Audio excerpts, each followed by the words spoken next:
Salve, salve, salve, salve, minha rapaziada, tudo certo com vocês? Como vocês estão? Primeiro falar que vocês vão ver bastante de regata aqui de NBA, porque o calor no Rio de Janeiro tá algo bem intenso, o verão promete, vocês devem me ver bastante aqui com a camisa do Trae Young, com a camisa do Embiid, com a camisa do meu amado Shai Gilgeous-Alexander, eu tenho mais uma do De'Aaron Fox. Mas enfim, a gente não tá aqui pra falar sobre a NBA, a gente tá aqui pra falar sobre Léo Pelé, velho. A gente tá aqui pra falar sobre Léo Pelé. Não gostaria de estar fazendo esse vídeo. Não gostaria que o Atlético contratasse o Léo Pelé. E não é porque o Léo Pelé é uma merda, porque se você for pegar o desempenho dos nossos zagueiros, eu não consigo te garantir que o Léo é pior do que foi o Kaique Rocha. Eu não consigo te garantir que o Léo é pior do que foi o Gamarra na temporada de 2024. Mas é o tipo de reforço que eu acho que não traz algo importante quando você contrata um jogador, que é aquela sensação de frescor. É aquela sensação gostosa de dúvida. Pô, será que esse cara vai desempenhar bem? Será que esse cara vai desempenhar mal? Aquela expectativa pra ver o cara. Hoje, se o Atlético fecha com o Léo Pelé, eu acho que o torcedor do Atlético ele estaria muito mais incomodado e já teria uma resistência natural pela temporada péssima que o Léo fez, do que necessariamente o torcedor ficaria minimamente curioso para entender o que e como o Léo poderia ajudar o Atlético, o que ele poderia fazer aqui vestindo a nossa camisa. Então acho que é um jogador que já chegaria condenado a uma pressão muito grande, principalmente pelo desempenho dele no Vasco nos últimos meses. Ah, Thiago, mas existem jogadores que mudam de cenário e desempenham bem melhor. Existem, óbvio que existem. Eu acho que o Wesley do Internacional é um grande exemplo disso.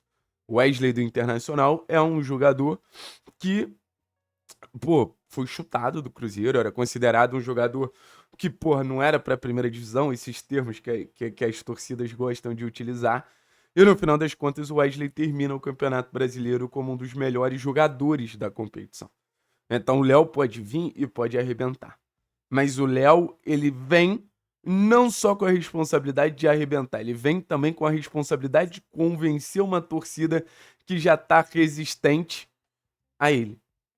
E o fato do Léo já ter essa resistência não me agrada. Mas eu acho que tem alguns pontos importantes pra gente entender nesse interesse do Léo Pelé junto no interesse do Atlético junto ao Léo Pelé. Primeiro deles é como o Atlético hoje não confia no Gamarra. A partir do momento que você bota o Gamarra numa troca, que o Gamarra é um zagueiro pela esquerda, você quer um zagueiro pela esquerda, pô, o Gamarra mais jovem, o Gamarra com potencial que a gente ainda não viu, pelo menos mostrou no Olímpia, e o Atlético bota esse jogador em troca, o Atlético se desfaz, basicamente, do Gamarra. Então, assim, não existe uma demonstração de confiança que, pô, o Gamarra pode nos ajudar. Isso me deixa curioso. Porque todo mundo acreditava que era o fato do Paulo Autuori ter feito aquela declaração que os gringos não teriam espaço no Atlético. Mas, no final das contas, o Autuori não tá mais aqui. O Atlético pensa na permanência de alguns gringos, mas tá se livrando do Gamarra. Ou pelo menos botando o Gamarra livre para o mercado. Se o mercado vai querer o Gamarra ou se o mercado não vai querer o Gamarra, aí é outro ponto completamente diferente. Outro ponto que eu acho interessante. A gente está indo atrás do Léo Pelé. Léo Pelé não ganha um salário baixo. Léo Pelé é um jogador que, na teoria, viria para ser titular. Então, assim, tem um grande ponto nisso. O fato do Léo ser canhoto. O fato do Léo já ter jogado até de lateral esquerdo.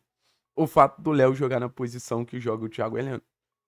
Tá acabando o reinado do Thiago Heleno na zaga do Atlético? Porque ao longo da temporada, todas as comissões técnicas viviam um dilema muito grande. Pô, não dá pra botar Thiago e Gamarra porque o Thiago gosta de jogar pela esquerda. Mas se existe esse interesse em buscar um zagueiro canhoto pra jogar pelo lado esquerdo, ou o Atlético tá trazendo um jogador pra possibilitar o esquema de três zagueiros, o que eu acho difícil, principalmente numa temporada que o nível de exigência, o nível de enfrentamento é menor, ou realmente assim, a gente tá abrindo mão também dessa titularidade quase que de década do Thiago Heleno na frente da zaga do Atlético. Acho que é um ponto interessante de reflexão. E o outro ponto que eu gosto sempre de pensar quando eu gosto ou quando eu não gosto da contratação é em relação a por que o Atlético está buscando esse cara. Eu acho que tem um ponto muito importante de liderança. Independente de qualquer coisa, você pode ver a declaração dos profissionais do Vasco e todos deixam muito claro o seguinte: o Léo é um grande líder. E a gente teve uma temporada muito, mas muito, muito decepcionante com os líderes do vestiário. Poucos deram a cara. Até agora, acho que nenhum se manifestou sobre o rebaixamento, pelo menos enquanto eu faço esse vídeo. E o Léo é um cara que, além de muito elogiado, nos momentos mais difíceis, sempre botou a cara. A gente pode falar muito sobre o Léo zagueiro. A gente pode falar muito sobre o Léo que falha bastante. Mas sobre o Léo líder, eu acho que seria uma boa edição. Outro ponto que eu acho importante a gente trazer aqui para debate. Cara, nível de enfrentamento menor. Jogador de Série B. Será que não é o contexto ideal para o Léo recuperar um bom futebol que em algum momento já apresentou? Será que não é um bom contexto para um zagueiro rápido, um zagueiro canhoto se estabilizar? É importante a gente lembrar. Quantos jogadores não vieram para o Atlético e se recuperaram na carreira? A gente tem um exemplo, inclusive vindo do próprio Vasco, que é o caso do Wellington Risadinho. O Wellington, pô, foi um jogador escorraçado do Vasco, dispensado do Vasco. E foi uma peça muito importante ali, 18, 19, pá.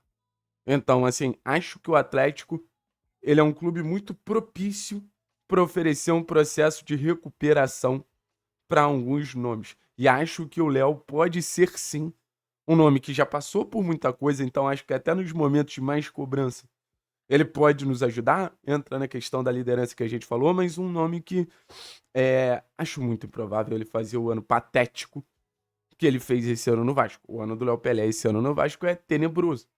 Eu acho muito difícil ter, 2 anos seguidos nesse nível. Porque o recorte anterior não era tão ruim. O recorte anterior não era tão negativo. O recorte anterior não era tão, assim, tão constrangedor. Mas, assim, é um zagueiro que eu quero?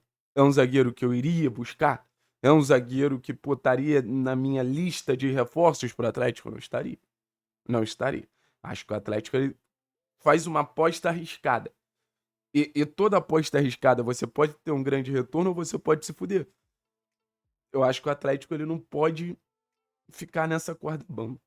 No final das contas, a realidade é essa. Eu acho que o Atlético não pode ficar nessa corda bamba.